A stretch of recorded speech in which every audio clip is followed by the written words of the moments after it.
দক্ষিণ ত্রিপুরা জেলা পুলিশের বড়সড় সাফল্য। গোপন সূত্রের তথ্যের ভিত্তিতে যৌথ অভিযানে আটক করা হয়েছে দুটি বোলেরো গাড়ি। উদ্ধার হচ্ছে বিপুল পরিমাণ অবৈধ কাপড়।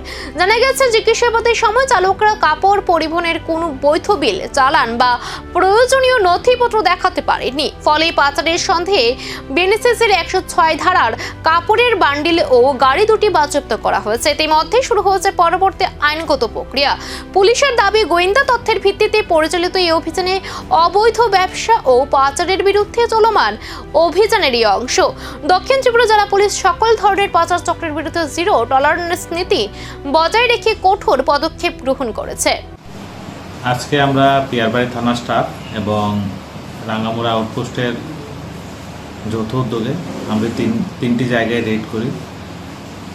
আজকে ভোরবেলা 3:30 নাগাদ আমরা দুটি বোলেরো মালবাহী গাড়ি আটক করি, যার নাম্বার TR01AD 1816 এবং আরেকটি TR01Y 1611। এই দুটি মালবাহী গাড়ি থেকে আমরা সর্বমোট 80 বস্তা বিভিন্ন ব্র্যান্ডের কাপড়, চুড়িদার এগুলো উদ্ধার করি, যেগুলো বাজার মূল্য আনুমানিক 15 লক্ষ টাকা হবে। এগুলো আমরা সিজ করি, যেগুলো পাচারের জন্য আনা হয়েছিল। তারপর ভোরবেলা আজকে আমরা এক রাধানগর রাঙ্গামুড়া রুটে একটি ইলেকট্রিক টমটম আটক করি, যাহা সার্চ করে আমরা সর্বমোট 40 কেজি শুকনো গাঁজা উদ্ধার করি।